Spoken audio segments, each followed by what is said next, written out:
Welcome to the Lawyerist Podcast, a series of conversations about law practice. Each week, we talk with legal entrepreneurs and innovators about building a successful law practice in today's challenging and constantly changing legal market.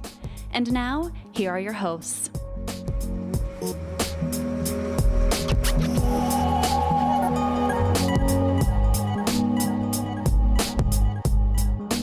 Hi, I'm Sam Glover. And I'm Aaron Street, and this is episode 217 of the Lawyerist Podcast, part of the Legal Talk Network. Today we're talking with Rachel Rodgers about how to succeed in solo or small firm practice by scaling up to handle more clients, or as she puts it, become $1 million badass.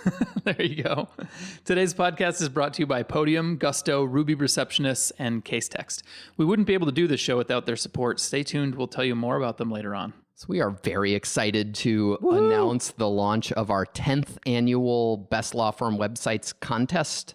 The post is live and pinned on the top of the front page of Lawyerist, where you can find all of the winners of the 10 best websites in the country for the past year. For the past 10 years, because this is the 10th anniversary of the 10 Best Law Firm Websites contest. Totally. Though all of the winners pinned in this year's post are just from this year. You can also find the old contest. No question. It's really impressive, the cool designs we're seeing from law firm websites around the country. This year, I feel like, is less of a big shift from past years. There aren't any kind of new lessons or tools people are using, but it's for sure a sign of some really positive design evolution among law firm websites. Last year's sites were great, and this year's sites are as good or better, and some really cool different ideas. And thought it would be useful for all of you to take some time and look through it to get ideas about how your firm site could be better, or if you're in the process of redesigning your site, to have some examples, a portfolio you might share with your designer to give that person some ideas of the directions you might want to go. Yeah, here's the way I would think about this. One, it's kind of fun to just see the creative and interesting websites that are out there. Much more accessibility this year. We're seeing better responsive design, and just kind of things are maturing in general. So it's kind of fun to see all that. But the way to use this is when you're getting ready to redesign your website or get a website, one of the first things a good designer will ask you is, what are some websites that you think are good and that you would want your website to look like? And we've had people just essentially send a link to their designer and a copy of our guide to getting a good law firm website and just say, here, give me one of these. And that's a really effective way to help give your designer some direction so that they aren't just operating from the ether. Yes. Even better would be if you pick one or two of the winners to actually give them specific direction, since the 10 winners this year are not necessarily all like each other. But either way, the idea is this can be a really useful case study for you to think about ways that your online marketing and brand presence could be improved. And maybe you can be a winner next year. We'll talk a bit more about getting a great law firm website over the next couple of podcasts. For now, we've got a brief sponsored conversation with Diana Steepleton from Ruby Receptionists, and then my conversation with Rachel. Hi, this is Diana Steepleton. I'm the VP of Partner Engagement here at Ruby Receptionists. Welcome back, Diana. It's good to have you back. Thank you. You just published, well, you being Ruby, just published an ebook about the return on investment, the ROI of personal connections. Say more about that.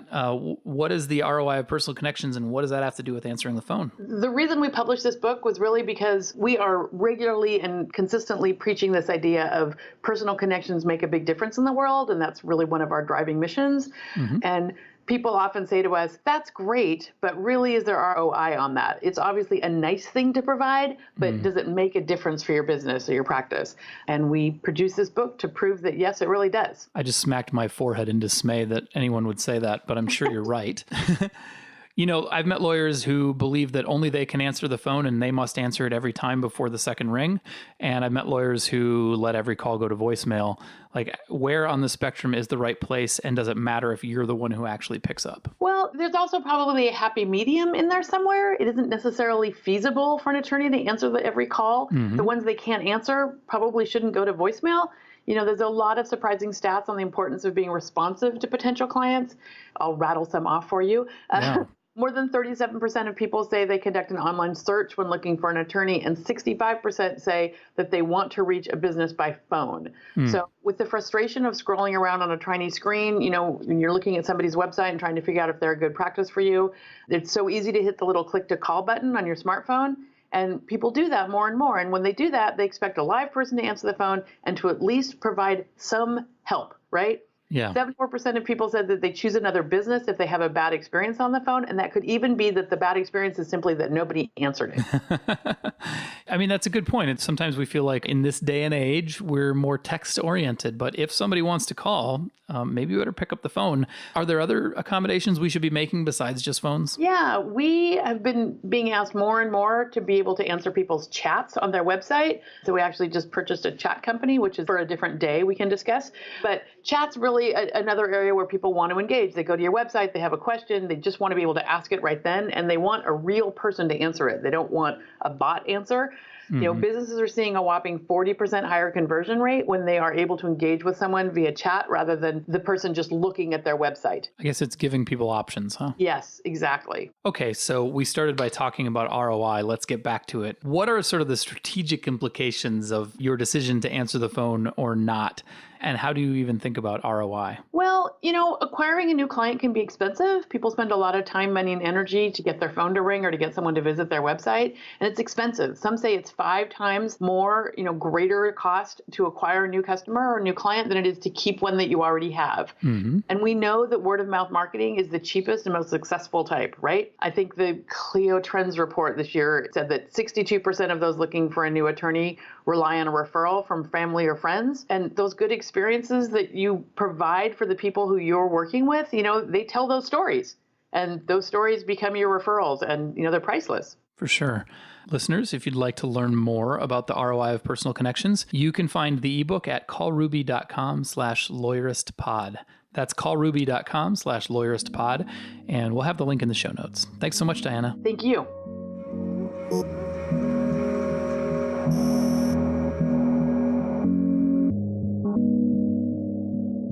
Hi, I'm Rachel Rodgers, the CEO of Hello7, which is a business coaching firm, and I focus on coaching women entrepreneurs who want to scale their businesses from 100K to $1 million. And this is my second business. My first business was a law firm that I ran for 7 years. Hi, Rachel. Thanks so much for being with us on the podcast today. And it's kind of fun to talk to you 7 years after you hit our radar. Yeah. I know. Isn't it crazy? It was like, this is like fast forward so many years later. And I just remember all of the uncertainty that I had. And at one point I was a member of the Lawyerist membership community. Mm-hmm. And I remember talking to you at one time, I emailed you about at what point do we start making more money? At what point am I going to stop feeling stressed about bills? Yeah. I had a stock answer that I still pretty much give, and it makes me think. So you launched your law practice and immediately just decided, fuck tradition. You're going to do things your own way. And I really wish we had then what we've built now in the Lawyerist Lab, because a lot of your struggles felt like you were kind of the only person out there doing what you were doing, which isn't quite true. But it always seemed to me like you were feeling like you were off on your own. And now, there's a whole community of people doing innovative things. But maybe we should just back up and tell us about that law firm that you started and your experience of starting it. Yes. So I did feel kind of like the only, and I know that wasn't entirely true. And the reason I know it is because I called all the other people who were doing what I was doing. Right. That was my strategy. So when I decided I wanted to start a law firm, I was clerking for a judge. Right. So right after law school, I had a year of clerkship. And during that clerkship, I applied to a bunch of government jobs. I applied to some small and medium-sized law firms, and I got several job offers, which was great. But I just felt like I didn't really want any of them, Mm-hmm. So I think I just had that entrepreneurial spirit and just felt like I don't want to go the super, traditional route. And I wanted freedom and flexibility, which I think a lot of people want nowadays, a lot of lawyers want, which is pretty much used to be unheard of if you were an attorney. And so yeah, the idea was you just suck it up and put your head down and work, and who cares what you want. Exactly. You have to work 80 hours a week, and, lucky you get to be a part of this profession, was the attitude. And so I decided, after kind of getting different offers and seeing what was out there, I started really looking into starting my own practice. And really a source of a lot of that information was the Lawyerist, Solo Practice University. There was a few places that I was kind of talking to people on Twitter and whatever resources were out there. And they were fairly new at the time. Mm-hmm. And then decided, I wanted to start my own practice, and I wanted to start a virtual law office because I had seen some of the stuff that Stephanie Kimbo put out. She actually had back then a software specifically for having a virtual law practice. And so I wanted to do that. And so basically, I talked to that company and one of the representatives there who I'm still connected with all these years later. I remember calling her and being like, is this real? And can I really make money doing this? And so she was like, these are all the other people who are doing this. And so literally I would Google and research and found every single person that I could find, every other lawyer who had a virtual law practice. And I called every single one of them or emailed and said, hey, how is it going? Will you tell me for real? What is it like? Is it working? Can you really make money this way? Do you find it to be successful? And almost all of them responded. I think there was only literally one person that I didn't talk to. Pretty much everyone responded. And it was amazing how forthcoming they were and how much they were willing to share and be helpful. So that's a tip. Do your market research because people will usually help you if you ask nicely. And so I had conversations with all of them and all of them basically said, no, it's not working, basically. And quite a few of them actually closed shortly after. I mean, my impression of many virtual practices has been that people were doing it as a side gig in order to just add some money to the household finances, but that very, very few people were really making it a business. And obviously it's gotten better over time. People have been able to do it, but that didn't stop you, I guess. No. And you know what it was? I started thinking about, okay, so I also followed Tim Ferriss. I read The 4-Hour Workweek. And from there also found, other sort of online marketing, online business type people. And what I found when I spoke to all of these attorneys is that they were trying to market a virtual law practice in a very traditional practice way, right? Like the way that most traditional brick and mortar law firms market themselves. And what I found is that wasn't very successful for them. And so but there was these online marketing people who were selling services or selling products online, and they had figured out how to sell things online. And so I was like, oh, I need to match this virtual law practice situation with the marketing that these online marketing people are doing and just match it up. And so that's what I did, so I figured out oh, they're blogging. I need to blog, they're doing webinars or they're, on Twitter all the time. So I need to do that. And so I found basically I just kind of merged the two. And I think that's really where innovation comes from is, immersing yourself in other cultures, other experiences, other industries, and you can get ideas that are working in other industries that you can apply to your own and come up with a really creative solution. Well, and that's something that we keep coming up with, right? Just sticking technology on things doesn't make anything innovative. And it sounds exactly like what you ran into, that, you can use this platform to practice law virtually and leave everything else the same, but it doesn't really work all that well because there's more that's required. And you're right. You have to rethink the way you practice law and not just plug some software in and don't have an office. Exactly. That's not going to do it. It's not like build it and they will come. We all wish, but that is not how it works. Create it and they will come, maybe. Yes. Yeah. So, that basically I started the virtual law practice literally the day after I ended my clerkship. I started my practice. I told a bunch of friends. I emailed everyone that I knew, got 3 clients from that. And that was all she wrote, went from there and just figured it out as I went. And the first year, it was actually a blessing and a curse. I got a ton of press because if you do anything even remotely different in the legal industry, because it is so traditional and used to be so not innovative, that if you did anything that was a little bit different, you could get some media coverage. And so I got a ton of media coverage, which was great. And that was really helpful to build my practice. And so it wound up being a very successful practice. By year 7, when I decided to transition out, we were at about $700,000 a year in revenue. So doing pretty good. And I had 2 associates and an assistant, basically. Well, and I remember a lot of pearl clutching and, worrying about, whether what you were offering was legal advice and where your office had to be located and stuff. And all of that stuff feels cute now. I can't believe how much people were worried about those things that looking back, I feel like what stupid arguments we were having. Yes. I totally agree. And I'm really actually grateful for some of those experiences. I got challenged a lot and, as had people say really nasty things about me. And, still, if you Google my name to this day, you're going to see some of that stuff, which is fine. It hasn't stopped me clearly. But, that challenge was actually great because it was kind of like my worst nightmare, right? To have a group of people who, have a bit of a reputation and seem like legit, right, say that I'm not legit, right? And basically, I had clients call me and say like, well, I want to work with you, but when I Googled you, I saw XYZ. Can you explain that?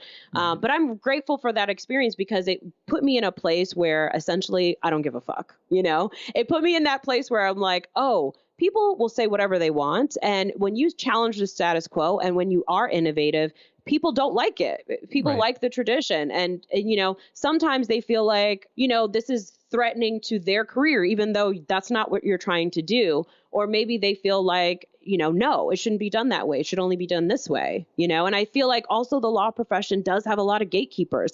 And it also doesn't help that I'm a Black woman with a huge afro and everything about me doesn't say lawyer. Yeah. And so I'm an easy target, and I think that was one of the best things that ever happened to me because it really liberated me. It made me feel like I don't have to hide anymore. I can say whatever I want, wherever I want, because if people are going to talk shit about me anyway, I might as well just be who I want to be, So, if you had to go back and do it all over again, though, would you change anything about how you went about it? Maybe you didn't even realize at the time that you were about to challenge the status quo. I think some people wound up filing ethics complaints against you that you totally got past. But I'm wondering, would you do anything different about it if you had to go back and do it over again? The only thing I think I would do differently is stand up for myself sooner. Mm-hmm. I think I definitely spent a couple of days on the couch crying. And by the way, I was like 8 months pregnant when all this was going down. Yeah. So I remember laying on the couch, crying about it. And I remember my husband coming in and being like, are you serious? Get your ass off that couch and stop crying over what a couple of people online are saying about you. Who are they? They can't stop you. And he was totally right. And when I thought about, I was pregnant with my daughter. And when I thought about her and if this were to happen to her, what would I tell her to do? And I would tell her to stand up for herself. So after it went on for a little while, then I stood up for myself. And really what that looked like was I wrote a response, to what they were saying. And that's when I started to, fight back, basically. And then I felt empowered, so I think I would have done that sooner. But that's literally the only thing that I would change, changing my approach and realizing also that at this point, right, that's not the only time people have said mean things about me, story of my life, right? Who cares? And you can't give other people that power. And I think that's really, really important. I think that can be hard for lawyers because there's such a heaviness to it. There's such tradition to this profession. And it's something that there's such pride in being an attorney that it can feel really I need to play ball and I'm lucky to be an attorney. And all my friends are impressed that I'm a lawyer. So I need to do it the way that everyone says that I should. And sometimes, honestly, the profession doesn't fit for the life that we're living right now. It doesn't really fit for a lot of people of color. It really doesn't fit for a lot of women, parents, and so we have to make those changes and we can't be afraid that, yes, people are going to be riled up. People are not going to like it. Oh, well, Well, and the way you approach this, whether you realized or not when you started that you were going to be attacking the status quo, one of the refreshing things about it is that so many lawyers don't do anything for fear that they will be challenged. Yes. And sometimes people just need to be like, you know what, fuck it, I'm going to give it my shot. And maybe I get to change the expectations around what it means to be a lawyer, which is true today. A lot of the things that you did when you started your law firm are now oh yeah, of course you can do that. So yeah, exactly. And also too, you're an attorney, your job is to be challenged, mm-hmm. You know how to argue, right? You know how to defend yourself. So don't be afraid. And the other thing that I will say too, that I've told so many young lawyers that have contacted me over the years is that don't listen necessarily to what every attorney is saying. Because people will say, oh, this is unethical, that you shouldn't do that. And when I read the New Jersey, what the statute said about having a practice where you don't have a traditional brick and mortar office, there was all these rules that you had to have email access and you had to be registered with the Supreme Court of New Jersey and you had to whatever. Right. And so it's just check off those boxes. And then, of course, you can have a virtual law office. And it was the same in New York. And then New York changed because there was that lawsuit.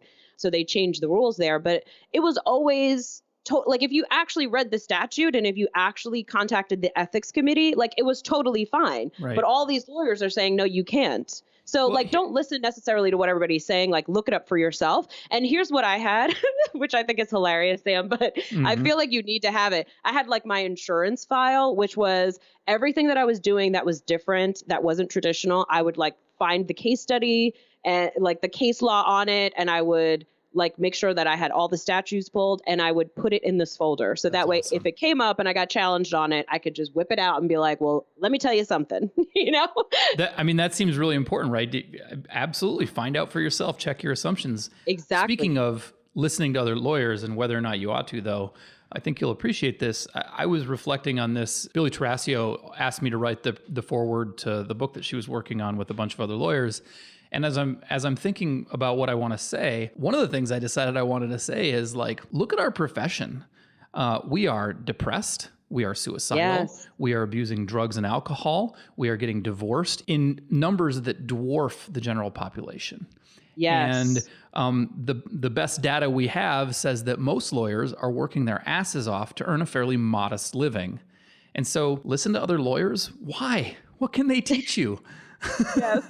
They will teach you that. They will teach you how to be depressed, how to be the kind of lawyer who can't keep their marriage together or their shit together and can't make a great living. And so why listen to other lawyers? Exactly. Exactly right. And you really do have to get yourself, I mean, they say this as business owners too, right? And we're both. You do have to get yourself out of your bubble, right? Mm-hmm. Talk to other people, like, you know, interact in the real world with other humans. I feel like that's really important to, because you can feel like, oh, everything is riding on whether I win this case or not. And then when you go in the real world, you're like, oh, okay, like there's life after this case or there's life after this billable hour, you know? So I think we can just put a little bit too much stock into our law degrees and our bar admittances. You know? I mean, absolutely. Obey the ethics rules to the letter. Yes. Or advocate for change as you did. But yeah, question authority at every step of the way. Absolutely. Exactly. So we need to take a quick break to hear from our sponsors, and we come back. I want to talk about what it means to build a business focused on serving women and particularly women of color. And I want to talk about your transition to business coaching out of law practice. So we'll be back in a minute. Legal research is too expensive, hard to use, and time-consuming. It doesn't have to be. With CaseText, you can save $2,000 and 210 hours on legal research this year. CaseText has unique artificial intelligence technology that does a lot of the research for you. Just drag and drop a complaint or brief, and you'll quickly find cases on the same facts, legal issues, and jurisdiction. CaseText is fast, well-designed, and comprehensive, and it's very affordable. Go to casetext.com/lawyerist to get CaseText for $55 a month. CaseText is modern legal research trusted by over 3,000 small firms and 40 firms in the AmLaw 200. Go to casetext.com/lawyerist to get started. If you have a small business or know someone who does, you probably know that small business owners wear a lot of hats, and some of those hats are totally great. But some, like filing taxes and running payroll, for example, are not so great. That's where Gusto comes in. Gusto makes payroll, taxes, and HR easy for small businesses. Fast, simple payroll processing, benefits, and expert HR support all in one place. Gusto automatically pays and files your federal, state, and local taxes so you don't have to worry about it. Plus, they make it easy to add on health benefits and even 401ks for your team. Those old school, clunky payroll providers just weren't built for the way modern small businesses work. But Gusto is, so let them wear one of your many hats. You have better things to do. Listeners get 3 months free when they run their first payroll. Try a demo and see for yourself at gusto.com/lawyerist. That's gusto.com/lawyerist. In business, reputation is everything. And while online reviews can make or break you, your best clients probably aren't showing up. And that's too bad, because if they did, you'd have more clients, more referrals, and be the top-rated law firm in your area. If you're tired of waiting for reviews to trickle in, you have a choice. Either keep waiting or get proactive with Podium. Podium helps you get more reviews on the sites that matter most. Use their messaging platform to give friendly reminders while sending clients straight to the review sites that you care about the most. With Podium's built-in analytics, you can set goals, monitor progress, and incentivize your team to reach out to more clients. Become the #1 choice online. Visit podium.com/lawyerist to save 10% when you start. That's podium.com/lawyerist to get started and save 10%. Okay, we're back. So, Rachel, you've mentioned a couple of times that different things about law practice, different things about business don't work as well for women and particularly people of color. I've had some conversations with people that are building businesses marketed towards women, and it doesn't go much further than that pinkwashing. And I'm confident that's not what you mean.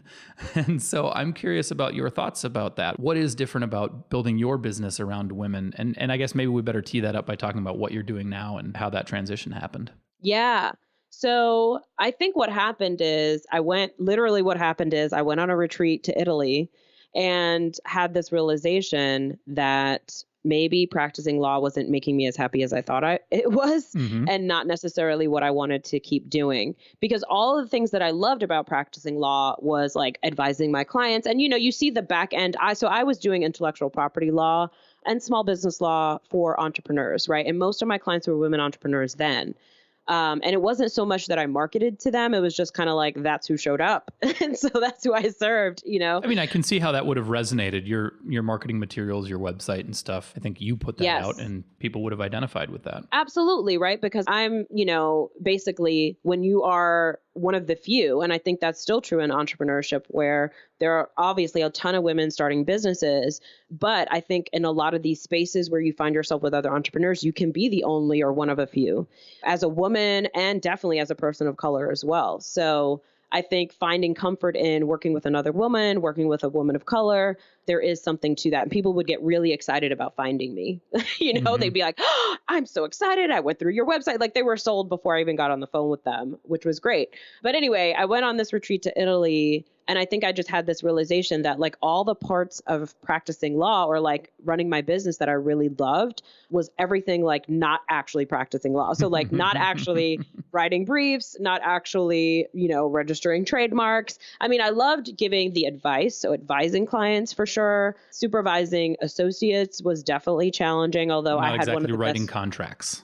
Yeah, exactly. Like writing contracts wasn't the most fun I've ever had. And also too, like I knew that my strengths were, I really needed to be in front of people. Like that's where I was my best, speaking and teaching and doing those kinds of things. And whenever it was like, let me kind of, got my laptop out at 10 o'clock at night because my kids are asleep now and I can finally, and the phone stopped ringing. So I feel like all lawyers actually really do their work at night, In bed, probably. Yes. Yeah. Exactly. Because finally people are leaving us alone and we can focus and write that brief or whatever we need to draft. Yeah. So anyway, so I had that realization. And then of course it was like at least a year and a half later before I was really willing to admit it to myself that I didn't really love like practicing law anymore. Right. So it took a while to admit that. I think it's a really hard thing because we work so hard to get these law degrees and to get licensed. We spent so much money to become lawyers. All of our friends are so impressed that it can be really hard to say, you know what, I'm kind of over it, and we think we have to do it forever. Yeah, so much of your identity is tied up in being a lawyer and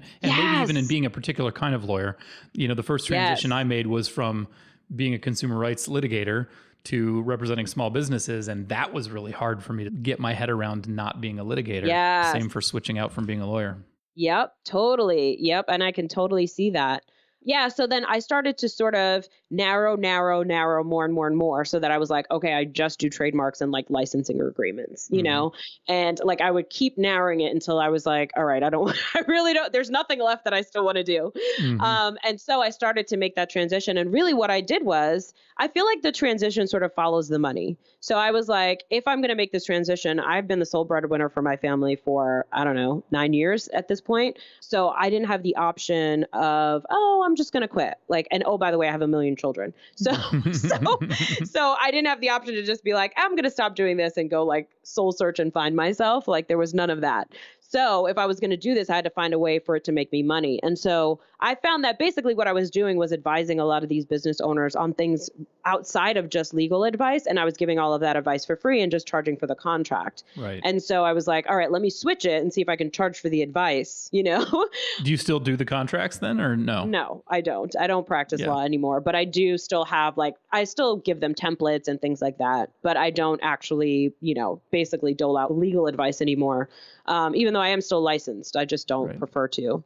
Anywho, so the first thing that I did was just say like, okay, I'm doing, I'll do basically, I had legal consults and coaching consults, like basically business strategy advice, and started selling those. That was the first thing. And people would buy an hour of my time to get my advice on things. And also I had built this translated well from your practice, right? Because your existing former clients were your potentially first new clients. Exactly right. So it was actually not that hard. And a lot of them, I think a lot of times when we know we need to be doing something else, it takes us longer to actually do it than people already see that in us. They're, I'm sure as you transition, people were like, of course, that makes perfect sense, but we are all in our heads about it. And we have to like wring our hands for 3 years before we can make a move.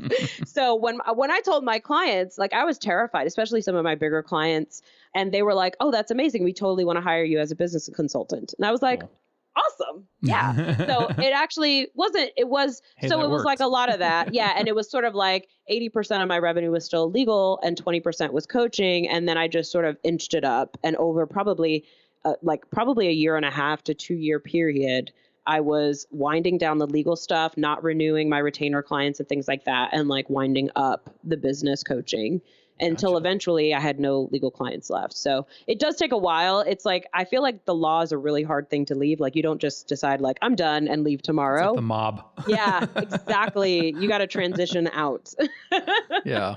So now that we know where you are now, what are some of the things that you need to do when building a business focused on serving women of color, that you wouldn't have to do if you were just building a general business, which probably means serving the general public, I guess, or a high percentage of white dudes? Well, I think honestly, it's important to have an ideal client and to focus that business on that ideal client, no matter what it is. And that's true for law practices too. We need to be specific about who we want to serve, because otherwise, people don't show up. You can be very specific in your marketing, which I'm sure you teach this a ton when you are talking to a specific type of client. And so when I thought about, I did coaching probably for at least 1.5 years. So it was like, I was transitioning and I was pretty much done with the law practice. So I was able to kind of close the door on that.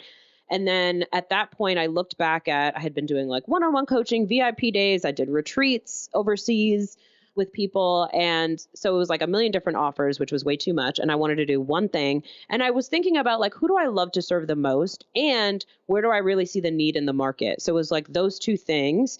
And what I found is that there's a lot of, masterminds and business, communities and business teaching that is all really much run by white men, and very few women at that level. Like even women as clients, there's very few.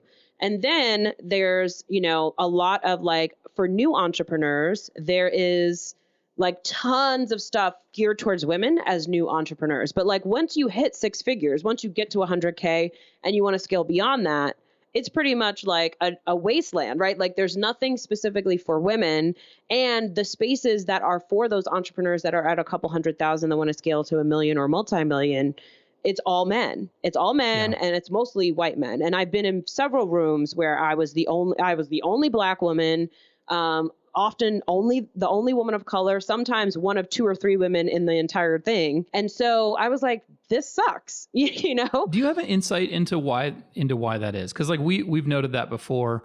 Kelly Street wrote a post for us about the lack of great business books written by women, although also listing some.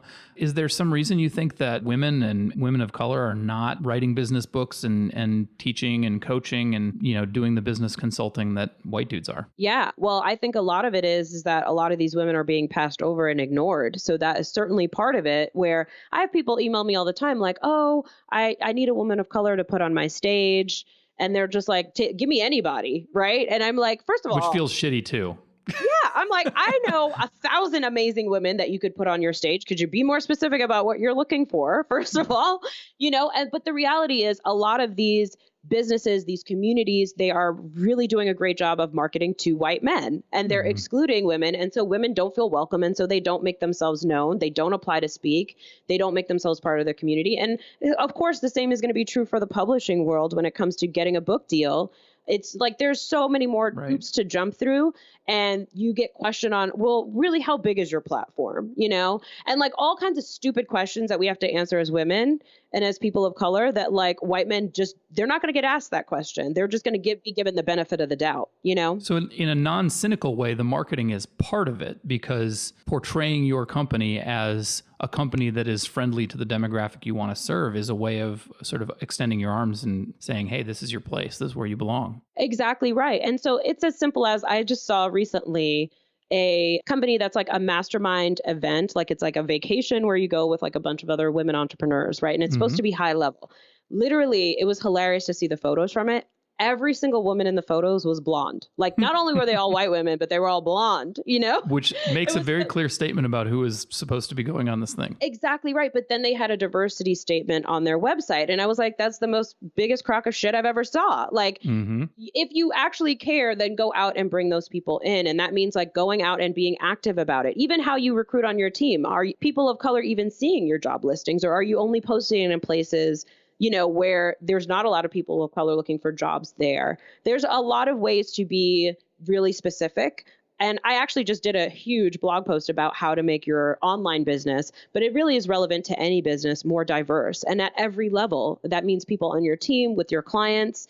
And it's really about like, do you understand the issues that are specific to women? Do you understand the issues that are specific to people of color? And are you speaking to those issues? Because if you're not, then they don't feel welcome and they don't feel like you get them. And so why would they hand over their money? My wife just illustrated this to me recently. We just went to Las Vegas for a conference, and on the way back, we got bumped into first class, which is great.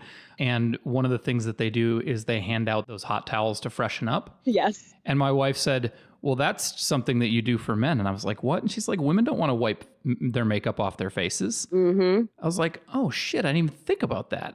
But yeah, like I think that's an example of something where it just shows a cluelessness and not maliciousness on my part, but that wouldn't have occurred to me because I'm not thinking about things through the lens. Yes. And I mean, if you think about especially the legal profession, but really the world is created for white men in a lot of ways, like in terms of people that are in positions to control things by white men, right?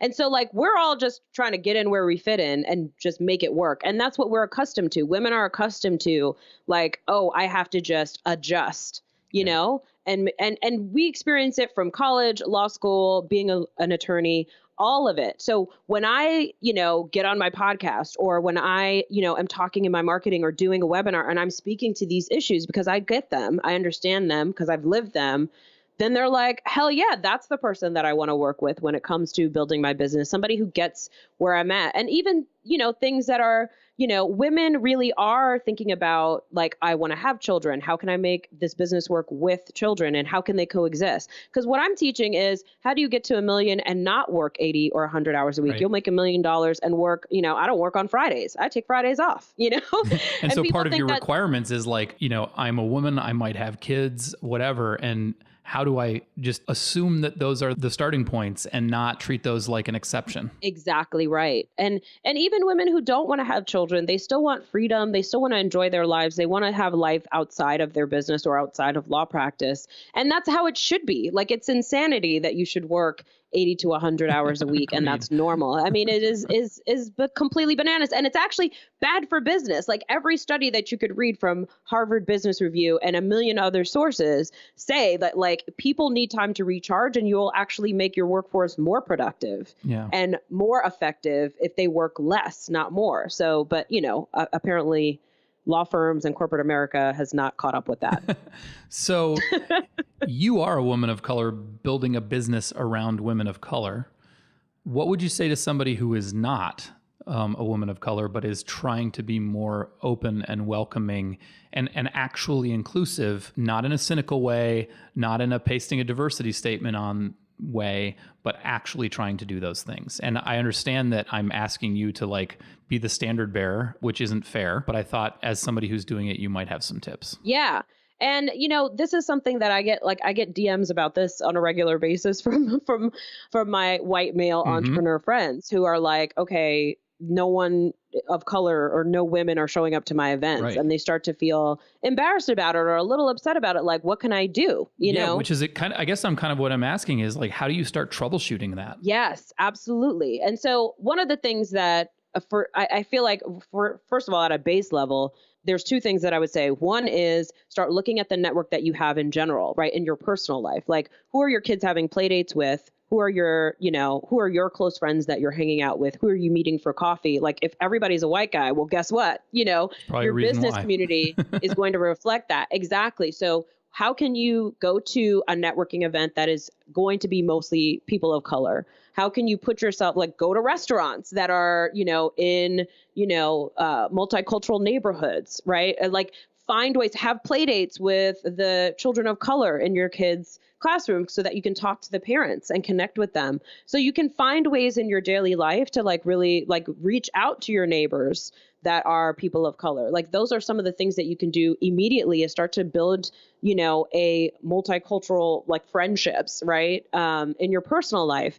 I think that's important. And then the other thing that I would do from a business sense is hire someone, like whoever your next hire is going to be, make sure that person is either a person of color or a woman of color. That's one of the things that you can do to make sure that you have that perspective on your team. And there are stats that show that it actually makes you more innovative. Like if you want to be innovative, having diverse cultures, absolutely. You have just different cultures, different backgrounds, different perspectives to challenge, to bring to some of the challenges that you're facing. So those are the two first things is like I would start with your personal community and then also bring somebody onto your team who represents that community that you want to serve, because then they're going to be able to bring that, perspective into your marketing and into everything that you're doing and just be that voice. We've all seen large companies with huge gaffes with, just doing things that are offensive and not realizing it until that whole marketing campaign is out and into the world. And part of the reason is like, who is the person of color that is sitting at the table helping you make that decision? If you don't have a diverse perspective, and even if they're people of color, but they don't feel like they have a voice and can't really share openly and freely their perspectives. And that's how that stuff happens. Well, you mentioned doing your ideal client personas. Your ideal client persona is probably going to look different if you have a diverse team building it than if you don't. Mm-hmm. So absolutely. Exactly. These things, like, for example, the hot, washcloth in first class, like your wife was there to able to give you that perspective. You couldn't have thought of that by yourself, and you wouldn't have thought of that if you had another gentleman sitting next to you. Exactly. So I think we need to and really seek women out. And so that means, like, for example, you have this platform and putting, women of color, which you're doing right now, right? Like on your platform. These are the kinds of things that I think people of color need to see to know that, oh, this is a company that I want to be associated with or that I might want to do business with. That you're putting, authors, speakers, right? Like that you are, when you're hosting an event, that you've got speakers that are of diverse backgrounds, like all of that stuff is really important. And you should be looking to do it at every single layer. Who are your contractors? Who are your vendors? Everybody that you work with in your community, always looking to diversify, what you have so that you have those perspectives because you genuinely care and not because you're like, oh, I need a token person to make me not look bad, because that's bullshit. And we could see right through that. Everybody can. I think people are pretty good at spotting bullshit in my experience. So. Exactly. And like, especially in the world of the internet, like our bullshit detector is on 11. Yeah, for sure. As we've been talking, I realized that I didn't ask you something already that I want to tee up for us to talk about, which is you started out being a lawyer and you wound up really doing it from a business-oriented focus and then eventually transitioned to really focusing on business, both in what you do and the substance that you're delivering and running your own. And I'm wondering, like, how would you talk to another lawyer who's solo or in charge of a small firm or in a leadership position at a small firm who's juggling with the tension between those two things, right? Because you can't simultaneously do the legal work and run the business. You've got to kind of switch hats now and then. And a lot of people are reluctant to do that, or it takes them a while to make that transition. I'm just wondering if you have thoughts about the tension between those two things. Yes. I was at a business event last week, and one of my friends who's a serial entrepreneur sold many businesses for many millions.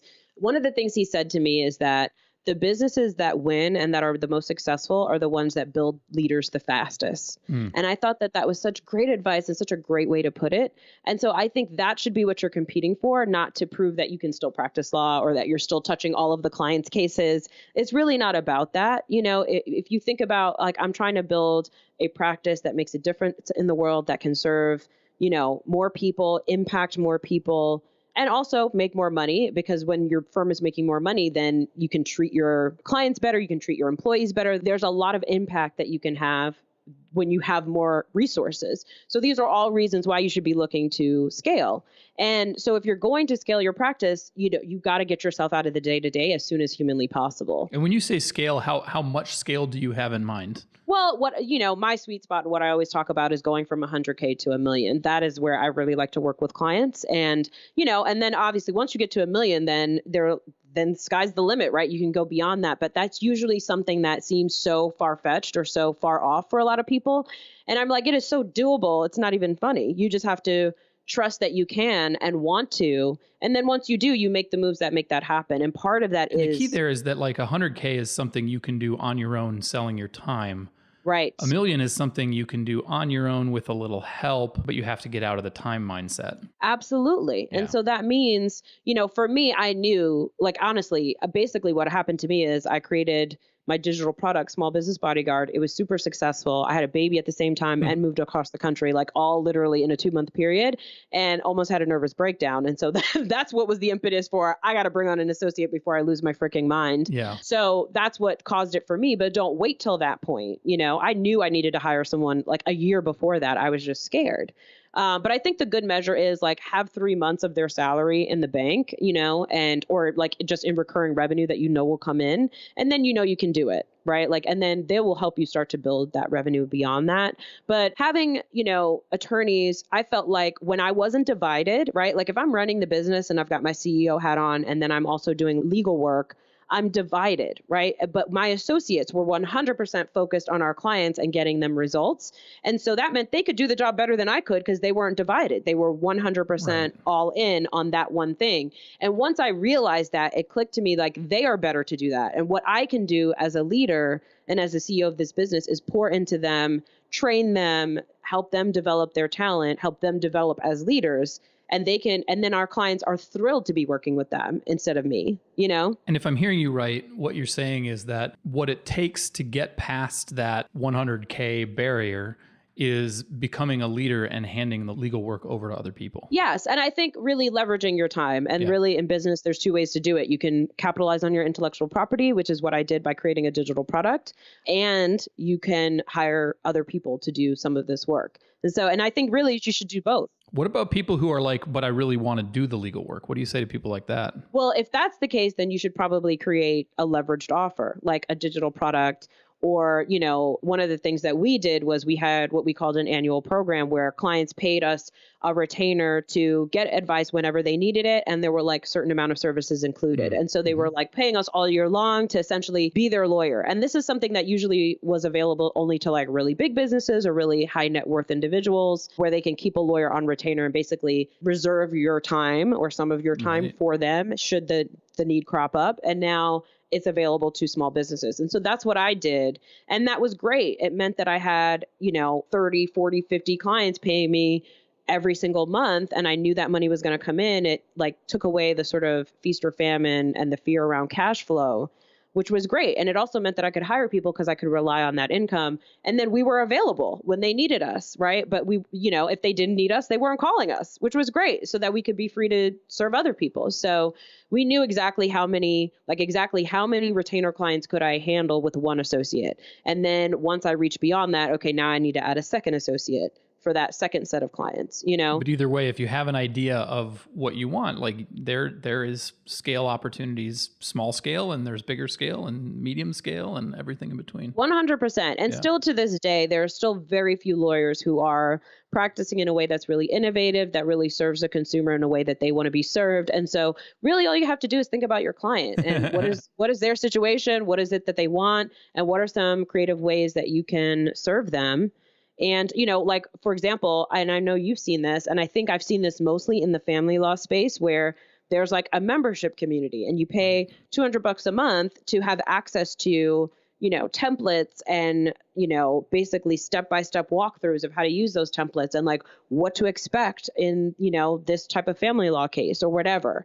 And like basically assisted DIY. So there's lots of opportunities for you to capitalize on your intellectual property as an attorney and make more money, so that you don't have to have a whole team if you don't want to. Is there a mindset shift that needs to happen that you find with your business clients that you work with now, with the ones you worked before? Like, I assume some of those early conversations or some of the early coaching you do is around like getting people's minds to change so that they can start thinking in terms of leverage, not in terms of just working their asses off. Yes, absolutely. And I mean, I think really what it is that when my clients come to me, and I mean, this is all I talk about in my marketing, on my podcast, everywhere. So they already know the drill. By the time they get on the phone with me, they already know what they can expect. Yeah. Yes.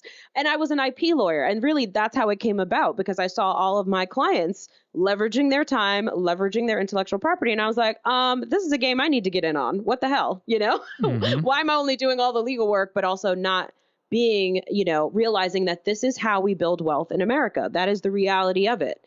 Beyonce and Jay-Z, the reason why they're wealthy is because they're making money from their intellectual property, and that's why they're on yachts in Saint-Tropez, Mm-hmm. So we need to do the same thing, and we need to recognize that we can play that same game. And it's not even a game, it's just smart, right? Like we are the keepers of so much knowledge, so much experience. If we've seen 50 million of these same types of cases and we know how they go and we know what's likely to happen, that's information that is extremely valuable. And you can put it in a book or you can put it in a course, right? Like there's a lot of ways that you could take that information and share it with people. And I feel like people are craving context more than they're just craving more content. So to have information that is really, first of all, vetted and also really specific to their situation, and that helps them to see, where am I at right now with this problem that I'm trying to solve, and what are my options for solving it? It doesn't necessarily only have to come from a consult with you. It can come from going through your program and learning how this works, right? Like as lawyers, we advise people all the time, like we're natural teachers. So I feel like that is a community that absolutely needs to be sharing some of this information and making bank from it, frankly, because there is such a huge market. This is something I found when I was a law clerk. There was such a huge market of like successful people who maybe were making $80,000 a year or even $100,000 a year, who did not qualify for like legal services or legal aid, right? But they also couldn't afford, $500 an hour or $350 an hour for an attorney. So they were in this really no man's land. And whenever you see people not being served, that is an opportunity for innovation, right? And that is a business opportunity for you. So that's what I would look at in your market right now.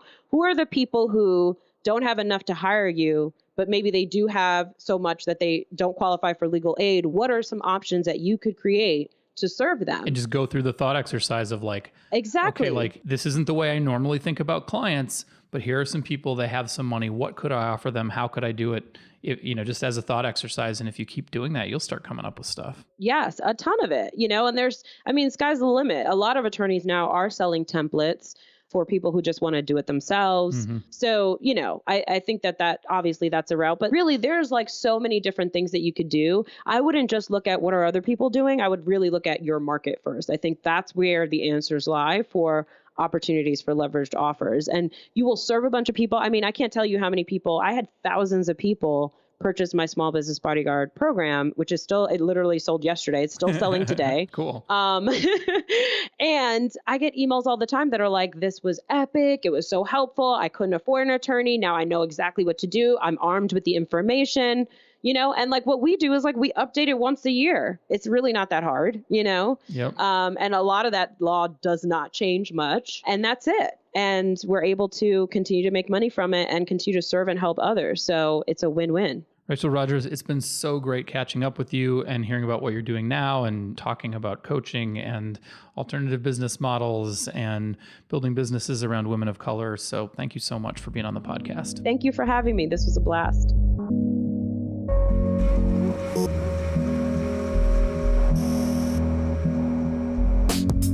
Make sure to catch next week's episode of the Lawyerist Podcast by subscribing to the show in your favorite podcast app. And please leave a rating to help other people find our show. You can find the notes for today's episode on lawyerist.com/podcast. The Lawyerist podcast is produced with help from Lindsay Calhoun and edited by Paul Fisher. The views expressed by the participants are their own and are not endorsed by Legal Talk Network. Nothing said in this podcast is legal advice for you.